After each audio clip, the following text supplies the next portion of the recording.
अध्यक्ष महोदय, मुंबई शहरामध्ये असंख्य बिल्डिंग आहेत, त्यांना ओसी नाही. आमचे पालकमंत्री इथे बसले आहेत अध्यक्ष महोदय.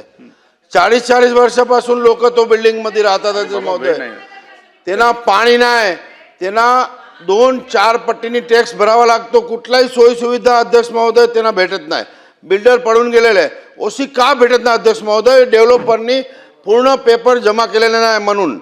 आता मंत्री महोदयांना माझी विनंती आहे अध्यक्ष महोदय की डेव्हलपर जे पडून गेलेत तिथे कुठले दुसरी साईट असेल तिथून स्टॉपवर्क देऊन हा गोरगरिबांना न्याय दिला पाहिजे. अध्यक्ष महोदय, माणूस झोपताना आठवण्यात मी जे इमारतीत राहतो ते बिल्डिंग इमारतीची ओसी नाही अध्यक्ष महोदय. असा माझ्या विभागात अंधेरी पूर्वला जवळ 27 इमारती आहे अध्यक्ष महोदय. प्रश्न विचारा. काय मांडा मंत्री महोदय. प्रश्न काय आहे अध्यक्ष? त्यांनी विचारलं की तिकडे अंधेरी पूर्वमध्ये हाच प्रॉब्लेम आहे. सांगा मूर्ती. अंधेरी पूर्वमध्ये जवळ 26 इमारती 25-30 वर्षापासून लोक राहतात. त्यांना ओसी नाही. पाणी टँकरनी मागवत आहेत आणि प्रॉपर्टी टॅक्स BMC भरून घेत नाही.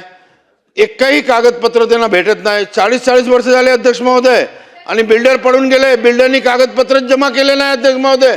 त्याच्यावर नवीन काय धोरण आपण करणार आहात का? नवीन काय कायदा बनवणार आहात का?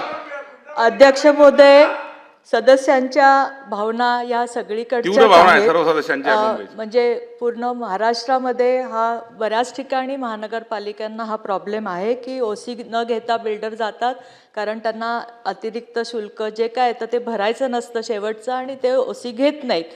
तर त्यामुळे अध्यक्ष महोदय आत्ता MRTP कायद्यामध्ये पण ओसी न घेणाऱ्या विकासांवर कारवाई करण्याची काही आत्ता तरतूद नाही आहे.